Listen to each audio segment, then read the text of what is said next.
this lecture we will start new topic, that is transformer. What transformer is, what is the working principle of transformer, construction of a transformer and types of transformer and need of transformer. In this lecture we will discuss. So first of all we start from the transformer. What transformer is? Transformer is a static device by means which an electrical power is transferred from one AC circuit to another AC circuit with desired change in voltage and current without any change in frequency. So transformer is a static device, means there is no movable part in case of transformer, by means which an electrical power is transferred from one AC circuit to another AC circuit with desired change in voltage and current without any change in frequency. It transfers, second definition, it transfers an electrical energy from one circuit to another circuit by means of mutual induction. By means of mutual induction principle, although there is no electrical connection between them. ਜਿਵੇਂ ਕਿ primary ਤੇ secondary winding ਦੇ ਵਿੱਚ ਕੋਈ ਵੀ electrical connection ਨਹੀਂ ਹੁੰਦਾ, ਇਹ transformer ਕੀ ਹੈ, ਟਰਾਂਸਫਰਸ ਦਾ electrical energy from one circuit to another circuit by means of mutual induction principle. So this is the definition of a transformer. Then working principle. What is the working principle of a transformer? It works on the principle of mutual induction. ਕਿਹੜੇ principle ਤੇ work ਕਰਦਾ ਹੈ? It works on the principle of mutual induction. As soon as, ਜਦੋਂ ਹੀ ਅਸੀਂ ਇਹਨੂੰ primary winding is connected to single phase AC supply, ਜਦੋਂ ਅਸੀਂ ਇਹਨੂੰ ਸਿੰਗਲ ਫੇਜ਼ AC ਸਪਲਾਈ ਦੇ ਦਿੰਦੇ ਹਾਂ, AC current starts flowing through it, ਇਹਦੇ ਵਿੱਚੋਂ AC ਕਰੰਟ ਫਲੋ ਕਰਨਾ ਸ਼ੁਰੂ ਕਰ ਦਿੰਦਾ। AC ਕਰੰਟ ਜਿਹੜਾ ਆਲਟਰਨੇਟਿੰਗ ਕਰੰਟ ਪ੍ਰੋਡਿਊਸਸ ਐਨ ਆਲਟਰਨੇਟਿੰਗ ਫਲਕਸ ਫਾਈ ਇਨ ਦਾ ਕੋਰ, ਜਿਹੜਾ ਇਹ ਕਰੰਟ ਹੈ ਕੋਰ ਦੇ ਵਿੱਚ ਕੀ ਹੈ, ਫਲਕਸ ਫਾਈ ਪ੍ਰੋਡਿਊਸ ਕਰ ਜਾਂਦਾ। Most of the flux gets linked with the secondary winding, ਲਗਭਗ ਸਾਰੇ ਦਾ ਸਾਰਾ ਕੀ ਹੈ ਫਲਕਸ ਸੈਕੰਡਰੀ ਵਾਈਂਡਿੰਗ ਦੇ ਨਾਲ ਕੀ ਹੈ ਕਨੈਕਟ ਹੋ ਜਾਂਦਾ ਹੈ ਥਰੂ ਦਾ ਕੋਰ ਦੇ through. According to Faraday's law of electromagnetic induction, ਇਹ varying flux induces voltage in secondary winding, ਜਿਹੜਾ ਇਹ ਵੇਅਰਿੰਗ ਫਲਕਸ ਹੈ ਇਹ ਸੈਕੰਡਰੀ ਵਾਈਂਡਿੰਗ ਦੇ ਵਿੱਚ ਕੀ ਹੈ ਵੋਲਟੇਜ ਇੰਡਿਊਸ ਕਰ ਦਿੰਦਾ ਹੈ। Thus AC power from one circuit is transferred to another circuit. ਸੋ ਇਸ ਤਰ੍ਹਾਂ AC ਇੱਕ ਸਰਕਟ ਤੋਂ ਦੂਸਰੇ ਸਰਕਟ ਦੇ ਵਿੱਚ ਕੀ ਹੈ ਟ੍ਰਾਂਸਫਰ ਹੋ ਜਾਂਦੀ ਹੈ। Need of transformer, what is the need of transformer, why we require the transformer at different stages of electrical system. Electrical network ਦੀਆਂ ਡਿਫਰੈਂਟ ਸਟੇਜਸ ਕਿਹੜੀਆਂ, ਇੱਕ ਹੈਗੀ ਜਨਰੇਸ਼ਨ ਜਿੱਥੇ ਪਾਵਰ ਜਨਰੇਟ ਕੀਤੀ ਜਾਂਦੀ ਹੈ, ਫਿਰ ਕੀ ਹੈ ਤੁਹਾਡੀ ਟਰਾਂਸਮਿਸ਼ਨ ਜਿੱਥੇ ਅਸੀਂ ਪਾਵਰ ਨੂੰ ਟਰਾਂਸਮਿਟ ਕੀਤਾ ਜਾਂਦਾ, ਦੈਨ ਡਿਸਟ੍ਰੀਬਿਊਸ਼ਨ ਤੋਂ ਬਾਅਦ ਕੀ ਹੈ ਯੂਟਿਲਾਈਜੇਸ਼ਨ। ਇਹ ਸਾਰੀਆਂ ਡਿਫਰੈਂਟ ਸਟੇਜਸ ਆਫ ਕੀ ਹੈ ਇਲੈਕਟ੍ਰੀਕਲ ਨੈਟਵਰਕ ਹੈ। There is a need to raise or lower the voltage level, ਤਾਂ ਇਹਨਾਂ ਜਗ੍ਹਾ ਤੇ ਸਾਨੂੰ ਕਿਸੇ ਜਗ੍ਹਾ ਤੇ ਵੋਲਟੇਜ ਲੈਵਲ ਕੀ ਹੈ ਵਧਾਉਣਾ ਪੈਂਦਾ, ਕਿਸੇ ਜਗ੍ਹਾ ਤੇ ਵੋਲਟੇਜ ਲੈਵਲ ਨੂੰ ਕੀ ਕਰਨਾ ਪੈਂਦਾ ਡਾਊਨ ਕਰਨਾ ਪੈਂਦਾ of AC voltage. This can be done with the help of A static device called transformer. ਇਹ ਪੋਸੀਬਲ ਤਾਂ ਹੀ ਹੋ ਸਕਦਾ ਹੈ ਤਾਂ ਜੋ ਅਸੀਂ ਟਰਾਂਸਫਾਰਮਰ ਦੇ ਨਾਲ ਕਰੀਏ। At different stages of electrical network, generation ਪਹਿਲੀ ਆ ਗਈ ਜਨਰੇਸ਼ਨ ਜਿੱਥੇ ਇਲੈਕਟ੍ਰਿਸਿਟੀ ਜਨਰੇਟ ਹੁੰਦੀ ਹੈ, ਫਿਰ ਕੀ ਹੈ ਟਰਾਂਸਮਿਸ਼ਨ ਵਾਇਰ ਦੇ ਥਰੂ ਟਰਾਂਸਮਿਟ ਕੀਤੀ ਜਾਂਦੀ ਹੈ, ਦੈਨ ਡਿਸਟ੍ਰੀਬਿਊਸ਼ਨ ਵੰਡੀ ਜਾਂਦੀ ਹੈ, ਯੂਟਿਲਾਈਜੇਸ਼ਨ ਜਿੱਥੇ ਘਰਾਂ ਦੇ ਵਿੱਚ ਵਰਤੀ ਜਾਂਦੀ ਹੈ। There is a need to raise or lower the voltage level, ਇਹਨਾਂ ਜਗ੍ਹਾ ਤੇ ਸਾਨੂੰ ਵੋਲਟੇਜ ਲੈਵਲ ਦਾ ਕੀ ਹੈ ਰੇਜ਼ ਕਰਨਾ ਪੈਂਦਾ ਜਾਂ ਕਿਸੇ ਜਗ੍ਹਾ ਤੇ ਕੀ ਕਰਨਾ ਪੈਂਦਾ ਲੋਅਰ ਕਰਨਾ ਪੈਂਦਾ This can be done with the help of static device called transformer. ਜਿਵੇਂ ਕਿ ਇੱਥੇ ਥਰਮਲ ਪਲਾਂਟ ਦੇ ਵਿੱਚ ਇਲੈਕਟ੍ਰਿਸਿਟੀ ਜਨਰੇਟ ਹੋ ਰਹੀ ਹੈ, ਤਾਂ ਇਲੈਕਟ੍ਰਿਸਿਟੀ ਉਹਦੀ ਵੋਲਟੇਜ ਕੀ ਹੈ, ਘੱਟ ਹੁੰਦੀ ਹੈ। ਅਸੀਂ ਉਹਦਾ ਵੋਲਟੇਜ ਲੈਵਲ ਨੂੰ ਕੀ ਹੈ, ਇਨਕਰੀਜ਼ ਕਰਕੇ ਟਰਾਂਸਮਿਸ਼ਨ ਲਾਈਨਸ ਦੇ ਥਰੂ ਕੀ ਹੈ, ਟਰਾਂਸਮਿਟ ਕਰ ਦਿੰਦੇ ਹਾਂ। ਵੋਲਟੇਜ ਲੈਵਲ ਇਨਕਰੀਜ਼ ਕਰਨ ਦੇ ਨਾਲ ਉਹਨਾਂ ਦੇ ਵਿੱਚੋਂ ਵਾਇਰ ਦੇ ਵਿੱਚੋਂ ਕਰੰਟ ਡਿਕਰੀਜ਼ ਹੋ ਜਾਂਦਾ ਹੈ, ਵੋਲਟੇਜ ਕੀ ਹੋ ਜਾਂਦੀ ਹੈ, ਇਨਕਰੀਜ਼ ਹੋ ਜਾਂਦੀ ਹੈ। ਸੋ ਆਈ ਸਕੇਅਰ ਆਰ ਲਾਸ ਕੀ ਹੈ, ਘਟ ਜਾਂਦੇ, ਹੀਟ ਘਟ ਜਾਂਦੀ ਹੈ।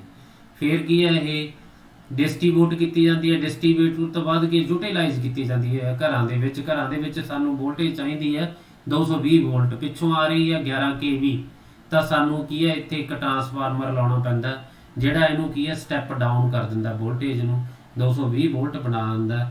ਤਾਂ ਸੋ ਡਿਫਰੈਂਟ ਸਟੇਜਸ ਦੇ ਉੱਤੇ ਸਾਨੂੰ ਡਿਫਰੈਂਟ ਲੈਵਲ ਆਫ ਵੋਲਟੇਜ ਚਾਹੀਦਾ ਹੁੰਦਾ, ਇਸ ਕਰਕੇ ਸਾਨੂੰ ਟਰਾਂਸਫਾਰਮਰ ਦੀ ਲੋੜ ਪੈਂਦੀ ਹੈ। ਕੰਸਟਰਕਸ਼ਨ ਆਫ ਟਰਾਂਸਫਾਰਮਰ, ਟਰਾਂਸਫਾਰਮਰ ਦੀ ਜੇ ਕੰਸਟਰਕਸ਼ਨ ਦੇਖੀਏ ਤਾਂ ਇਹਦੇ ਵਿੱਚ ਦੋ ਪਾਰਟ ਹੁੰਦੇ ਆ। Transformer has two part, first is the magnetic core, second is the winding. Magnetic core ਕੀ ਹੈ, it provides a path for magnetic flux. ਇਹ ਮੈਗਨੈਟਿਕ ਫਲਕਸ ਨੂੰ ਕੀ ਹੈ, ਪਾਥ ਪ੍ਰੋਵਾਈਡ ਕਰਦੀ ਹੈ from primary winding to secondary winding.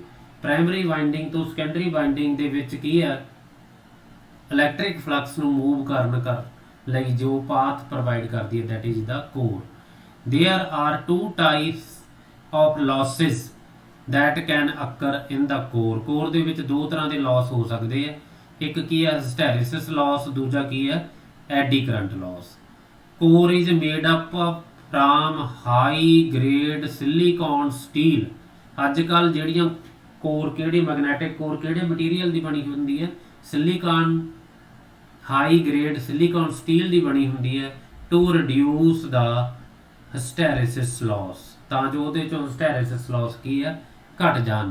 Earlier ਜਿਹੜੀਆਂ ਪਹਿਲਾਂ ਸੀਗੀਆਂ ਕੋਰਸ ਕਿਹੜੀਆਂ ਬਣੀਆਂ ਹੋਈਆਂ ਸੀ, ਵਰ made up of soft iron. ਪਹਿਲਾਂ ਜਿਹੜੀਆਂ ਕੋਰ ਸੌਫਟ ਆਇਰਨ ਤੋਂ ਬਣੀਆਂ ਹੁੰਦੀਆਂ ਸਨ, ਵਿਚ ਗਿਵਸ ਮੋਰ ਹਿਸਟੈਰਿਸਿਸ ਲਾਸ, ਜਿਹੜੀਆਂ ਕਿ ਸਾਨੂੰ ਹਿਸਟੈਰਿਸਿਸ ਲਾਸ ਕੀ ਹੈ, ਜ਼ਿਆਦਾ ਦਿੰਦੀਆਂ ਸਨ। Core are also made up of from laminations. Core ਜਿਹੜੀ ਕੀ ਹੈ, ਛੋਟੀਆਂ ਛੋਟੀਆਂ ਲੈਮੀਨੇਸ਼ਨਸ ਦੀ ਬਣੀ ਹੁੰਦੀ ਹੈ, ਪੱਤਰੀਆਂ ਦੀ ਬਣੀ ਹੁੰਦੀ ਹੈ, ਜਿਨ੍ਹਾਂ ਨੂੰ ਆਪਸ ਦੇ ਵਿੱਚ ਜੋੜਿਆ ਜਾਂਦਾ। ਲੈਮੀਨੇਸ਼ਨਸ ਨਾਲ ਬਣਾਉਣ ਦੇ ਨਾਲ ਕੀ ਹੈ, ਕੋਰ ਦਾ ਕੀ ਹੈ, area of cross section increase ਹੋ ਜਾਂਦਾ, ਜਿਹਦੇ ਕਰਕੇ ਐਡੀ ਕਰੰਟ ਲਾਸ ਕੀ ਹੈ, ਘਟ ਜਾਂਦੇ ਆ। ਦੈਨ ਵਾਈਂਡਿੰਗ, ਦੂਸਰਾ ਪਾਰਟ ਆ ਗਿਆ winding. Windings are wound over the limbs of the core.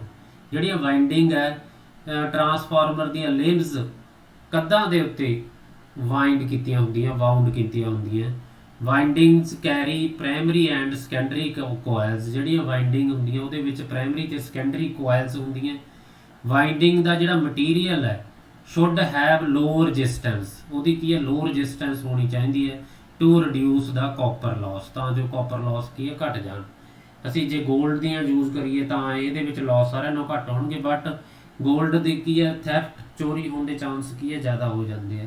ਇਸ ਕਰਕੇ ਅਸੀਂ 골ਡ ਦੀਆਂ ਵਾਈਂਡਿੰਗ ਨਹੀਂ ਯੂਜ਼ ਕਰਦੇ, ਅਸੀਂ ਕਾਹਦੀ ਯੂਜ਼ ਕਰਦੇ, ਕਾਪਰ ਦੀ। ਕਾਪਰ ਦੇ ਵਿੱਚ ਲਾਸ ਕੀ ਹੁੰਦੇ ਆ, ਘੱਟ ਹੁੰਦੇ ਆ। Generally copper metal is used to make the winding. Winding ਬਣਾਉਣ ਵਾਸਤੇ ਅਸੀਂ ਕਾਪਰ ਦੀਆਂ ਕੋਇਲਸ ਯੂਜ਼ ਕਰਦੇ ਹਾਂ, ਕਾਪਰ ਦੀਆਂ ਵਾਇਰਸ ਯੂਜ਼ ਕਰਦੇ ਹਾਂ। The wires of windings are insulated from each other. ਜਿਹੜੀਆਂ ਸਾਰੀਆਂ ਵਾਈਂਡਿੰਗ ਦੀਆਂ ਵਾਇਰਸ ਹੁੰਦੀਆਂ ਇੱਕ ਦੂਜੇ ਤੋਂ ਇਨਸੂਲੇਟਡ ਹੁੰਦੀਆਂ, ਤਾਂ ਜੋ ਉਹ ਸ਼ਾਰਟ ਸਰਕਟ ਨਾ ਹੋ ਜਾਣ, ਤੇ ਜੇਕਰ ਸ਼ਾਰਟ ਸਰਕਟ ਹੋ ਜਾਂਦੀ ਹੈ ਤਾਂ ਤੁਹਾਡਾ ਟਰਾਂਸਫਾਰਮਰ ਕੀ ਹੈ, ਸੜ ਸਕਦਾ। Types of transformer on the basis of construction. There are two types of transformer on the basis of construction. First is the core type, second is the shell type. In core type transformer, core is surrounded by winding. Core ਨੂੰ surround ਕਰਦੀ ਹੈ winding, means winding encircles the core. Winding ਕੀ ਹੈ, ਉੱਪਰ ਹੁੰਦੀ ਹੈ, core ਕੀ ਹੁੰਦੀ ਹੈ, ਵਿੱਚ ਹੁੰਦੀ ਹੈ, means winding encircles the core. ਇਹ ਹੈਗਾ ਸਿੰਗਲ ਫੇਜ਼ ਸਪਲਾਈ ਦਾ ਟਰਾਂਸਫਾਰਮਰ ਹੈਗਾ, ਇਹ 3 ਫੇਜ਼ ਸਪਲਾਈ ਦਾ, ਤਿੰਨੇ ਲਿੰਬ ਦੇ ਉੱਤੇ ਤੁਹਾਡੀਆਂ ਵਾਈਂਡਿੰਗਸ ਬਣੀਆਂ ਹੋਈਆਂ। दूसरा आ जाता shell type transformer. In shell type transformer the windings are surrounded by core. The winding की है सराउंड कीतियां ਹੁੰਦੀਆਂ कोर ਦੇ ਦੁਆਰਾ। ਵਾਈਂਡਿੰਗ ਨੂੰ ਕੌਣ ਸਰਾਊਂਡ ਕਰਦਾ? ਕੋਰ। ਮੀਨਸ ਕੋਰ ਇਨਸਰਕਲਸ ਦਾ ਵਾਈਂਡਿੰਗਸ।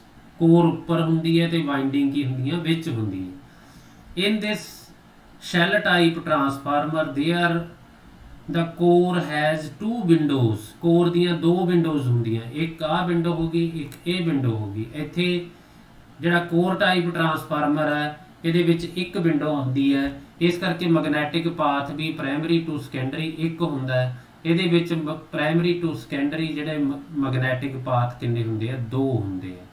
ਇਹਦੇ ਵਿੱਚ ਮੈਗਨੈਟਿਕ ਪਾਥ ਕਿੰਨੇ ਹੁੰਦੇ ਆ? ਦੋ ਹੁੰਦੇ ਆ। ਤੇ ਵਾਈਂਡਿੰਗਸ ਆਰ ਬਾਉਂਡਡ ਓਵਰ ਦਾ ਸੈਂਟਰਲ ਲਿੰਬ। ਜਿਹੜੀਆਂ ਵਾਈਂਡਿੰਗ ਕੀ ਆ ਵਿਚਕਾਰਲੀ ਜਿਹੜੀ ਕੰਧ ਹੁੰਦੀ ਹੈ, ਲਿੰਬ ਹੁੰਦੀ ਆ, ਉਹਦੇ ਉੱਤੇ ਕੀ ਆ? ਸਰਾਊਂਡ ਕੀਤੀਆਂ ਹੁੰਦੀਆਂ। ਜਿਹੜੀਆਂ ਵਾਈਂਡਿੰਗ ਸਰਾਊਂਡ ਕੀਤੀਆਂ ਹੁੰਦੀਆਂ ਸੈਂਟਰਲ ਲਿੰਬ ਦੇ ਉੱਤੇ ਸਰਾਊਂਡ ਕੀਤੀਆਂ ਹੁੰਦੀਆਂ। ਤਾਂ ਇਹ ਆ ਗਿਆ types of transformer on the basis of construction. Core type ਦੇ ਵਿੱਚ ਕੀ ਆ? ਵਾਈਂਡਿੰਗ ਸਰਾਊਂਡ ਕਰਦੀ ਹੈ to the core. Shell type ਦੇ ਵਿੱਚ ਕੀ ਹੈ? ਕੋਰ ਸਰਾਊਂਡ ਕਰਦੀ ਹੈ ਵਾਈਂਡਿੰਗਸ ਨੂੰ। ਤੇ ਜਿਹੜਾ ਕੋਰ ਟਾਈਪ ਦੇ ਵਿੱਚ ਕੀ ਹੈ? ਇੱਕ ਸਾਡੇ ਕੋਲੇ ਵਿੰਡੋ ਹੁੰਦੀ ਹੈ ਤੇ ਇਹਦੇ ਵਿੱਚ ਦੋ ਵਿੰਡੋਜ਼ ਹੁੰਦੀਆਂ। ਇਹਦੇ ਵਿੱਚ ਇੱਕ ਮੈਗਨੈਟਿਕ ਪਾਥ ਹੁੰਦਾ ਪ੍ਰਾਇਮਰੀ ਟੂ ਸੈਕੰਡਰੀ, ਇਹਦੇ ਵਿੱਚ magnetic path primary to secondary ਕਿੰਨੇ ਹੁੰਦੇ ਆ? ਦੋ ਹੁੰਦੇ ਆ। Thank you very much.